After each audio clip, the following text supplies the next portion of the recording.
Saudara, ada pasal-pasal dalam Alkitab yang sering dilewati bukan karena tidak penting, tetapi mungkin karena terlalu jujur, terlalu telanjang, terlalu dekat dengan luka manusia.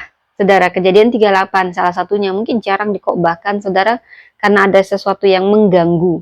Ada incest di sini.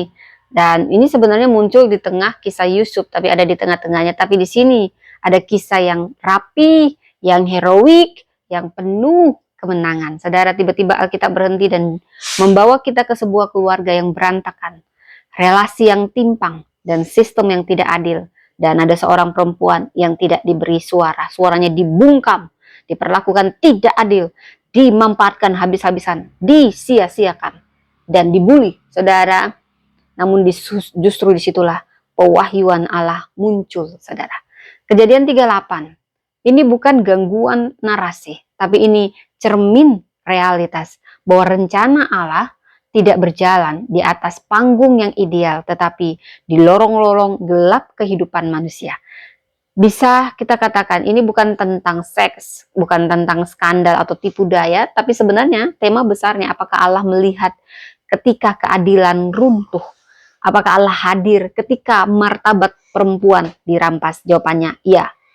Dan dari Kejadian 38 ini kita akan melihat bagaimana ada seorang wanita yang dibungkam namanya Tamar hidup dalam sistem Levirat, hukum sosial yang seharusnya melindungi perempuan janda, namun sistem ini rusak di mana tanggung jawab dihindari, kuasa disalahgunakan, dan perempuan diposisikan sebagai objek bukan subjek. Tamar tidak diberi anak, tidak diberi masa depan, tidak diberi kejelasan, dan akhirnya disalahkan. Dia terjebak dalam struktur patriarkal yang menguntungkan laki-laki tetapi menelantarkan perempuan. Tapi Alkitab mencatat satu hal penting. Ini pernyataan perempuan laki-laki yang mewakili kita semua yang pernah salah, tapi hal berbuat dosa itu manusiawi, saudara. Kita manusia, nggak ada yang berdosa. Siapa di sini yang nggak berdosa? Tunjuk tangannya. Wow. Hanya Yesus manusia yang tidak pernah berdosa, saudara. Kita semua pernah dosa, tapi mengakui dosa itu butuh kebesaran hati. Terutama saat kita di posisi yang lebih tinggi. Tapi Yehuda membuktikan transformasinya. Inilah puncak transformasi Yehuda. Yang juga membuat dia dikasihani. Bukan hanya dikasihani. Saya tidak tahu kenapa keturunan Mesias bukannya dari Yusuf, tapi dari Yehuda. Salah satunya karena ini. Dia menyatakan dengan kebesaran hati, Tuhan tidak cari yang ideal, Tuhan tidak cari yang sempurna, Tuhan cari yang mau diubahkan. Karena tidak ada yang ideal, tidak ada yang layak, ada yang merasa layak, ini tidak layak. Nah, yang ngomong yang tidak layak itu dia yang tidak layak. Ya, dia lebih benar daripadaku. Nah, Kejadian 38 ayat 12 inilah titik balik teologis dari seorang Yehuda. Ada 3 pesan dari sini. Allah melihat ketidakadilan yang dianggap biasa. Tuhan melihat bahwa apa yang dianggap manusia biasa seringkali adalah luka yang paling Tuhan perhatikan. Misalnya seseorang diabaikan, disingkir, biasa, nggak apa-apa lah, udah nggak penting, dia nggak penting. Tapi bagi Tuhan setiap kita penting, saudara. Tamar hidup dalam ketidakadilan yang dinormalisasi. Oke lah, dia hanya wanita Kanaan. 2 kali anakku mati gara-gara dia janda, sial. Black Widow. Memang sih. Apa yang bisa kita manfaatkan dari Tamar. Kita gantung dia. Lalu kita biarin. Dia juga bukan orang Israel, orang Kanaan, dan dia sudah janda. Kita yang berkuasa di sini. Seperti itu.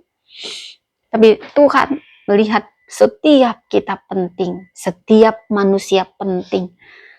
Saudara, tidak ada kekerasan fisik memang, tapi ada penggabaian sistemik. Tidak ada jeritan keras memang, tapi ada penundaan yang mematikan harapan seseorang yang dianggap tidak penting, disia-siakan setelah dimanfaatkan dulu. Kalau disia-siakan langsung tanpa dimanfaatkan masih penting. Ini yang paling jahat dari seseorang. Habisi, manfaatkan, sia-siakan. Nah itu. Nih, lalu bilang nanti kok banyak, ya kamu harusnya bersyukur karena kamu bermanfaat. Nah, malu dia paling suka manfaatin orang ini. Ada yang begini, kalau ada pendeta begini, bertobat kamu. Yang kamu tabur akan kamu tuai. Suka manfaatin orang, lalu mengkobahkan begitu untuk membela dirimu. Kamu pasti akan menuai yang kau tabur. Di sini dikatakan, balik ke kisah Tamar. Banyak perempuan hari ini hanya hidup dalam bentuk yang sama. Janji digantung, tanggung jawab dialihkan, dan kesalahan selalu ditimpakan ke bawah. Seperti kebocoran kecil di atap rumah, tidak langsung merobohkan, tapi perlahan membusukkan pondasi. Mazmur 33 ayat 13-15, Tuhan melihat dari surga, Dia membentuk hati mereka semua. Allah tidak buta terhadap struktur yang tidak adil, meski manusia menutup mata dan menyebutnya tradisi. Yang kedua, Allah bekerja melalui keberanian yang salah dimengerti. Perempuan itu lebih benar daripadaku. Kejadian 38 ayat 26.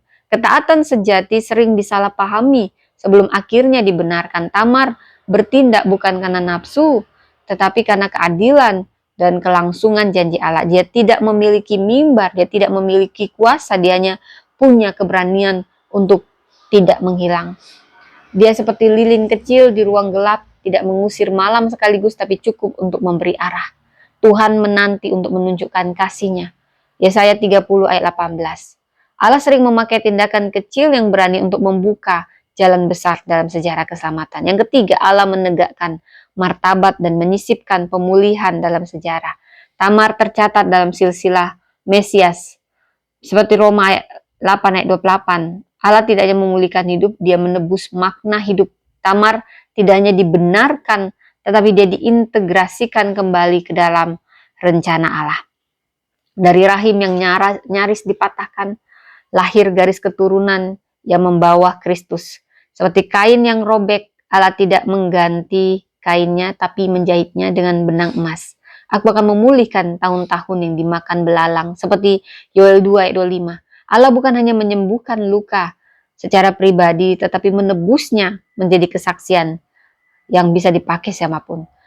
Seperti Hagar dan Tamar tidak bertemu, tapi mereka berbagi pengalaman teologis. Keduanya tidak terpilih, keduanya disalahkan, tapi keduanya dilihat oleh Tuhan. Engkaulah Allah yang melihat aku. Dia tidak hanya hadir bagi yang sah secara sosial, tetapi bagi yang tersingkir secara struktural. Saudara, seperti perempuan muda yang disingkirkan oleh sistem, dibungkam oleh kekerasan, tapi suaranya mengguncang dunia. Bukan karena dia paling kuat, tapi dia menolak untuk hilang. Allah tidak selalu mengangkat yang paling lantang, tetapi yang paling setia, berdiri di kebenaran. Jangan menormalkan ketidakadilan. Jangan menghilang saat Tuhan memanggilmu. Percayalah, Allah melihat, memulihkan, mengutus. Saat manusia menutup mata, Allah tetap melihat. Ketika martabat dirampas, Allah sedang menulis pemulihan. Dan ketika dunia menghapus nama kita, Allah menyisipkannya dalam sejarahnya. Tuhan memberkati.